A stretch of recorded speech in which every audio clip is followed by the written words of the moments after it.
Another way to execute Max script is to drag and drop the code to a toolbar, creating a button. So for example, let's take this code here. First I'll just execute it by hitting the Enter key on the number pad.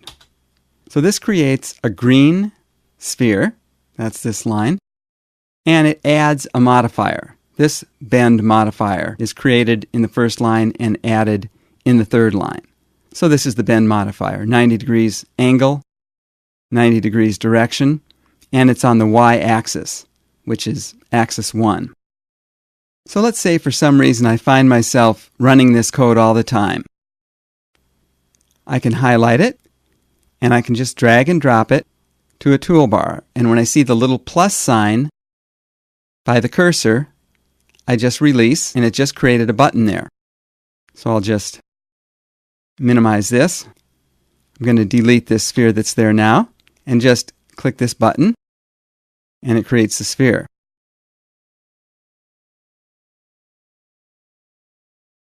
And I'll just delete those. You can right-click on the button, and you can edit the script. But in order for changes to take effect, you have to exit Max and start Max again. So I'm not going to do that right now. You can also right-click and edit button appearance. For example, you can create a tooltip.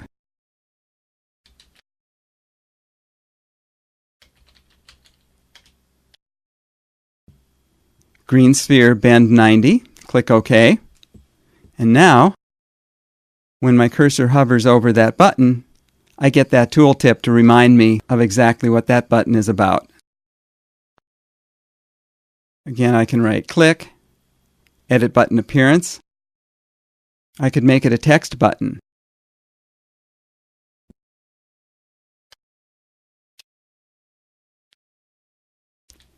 Green sphere.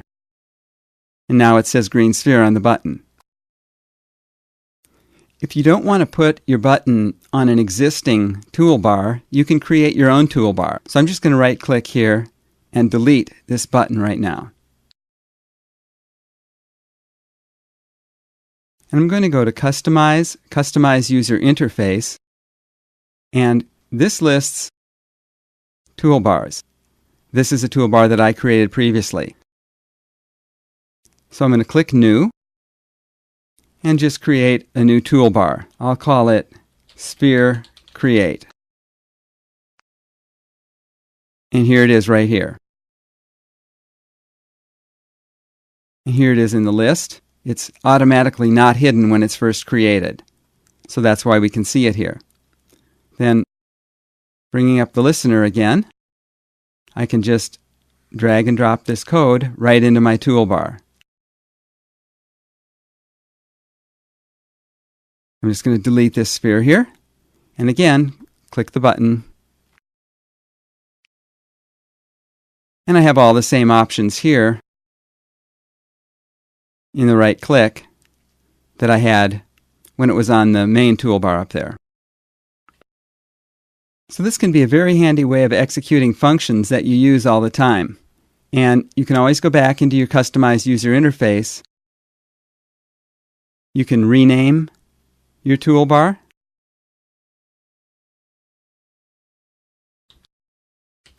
I'll just rename it Create Sphere. And here it is. I'll just delete these. And if I expand this now, you can see it's named Create Sphere, although we can't see the whole label there. But there is a tooltip there that you can see. And if you decide that you don't want that particular toolbar anymore, you can go into Customize User Interface, choose your toolbar, and click Delete. And now it's no longer in the list.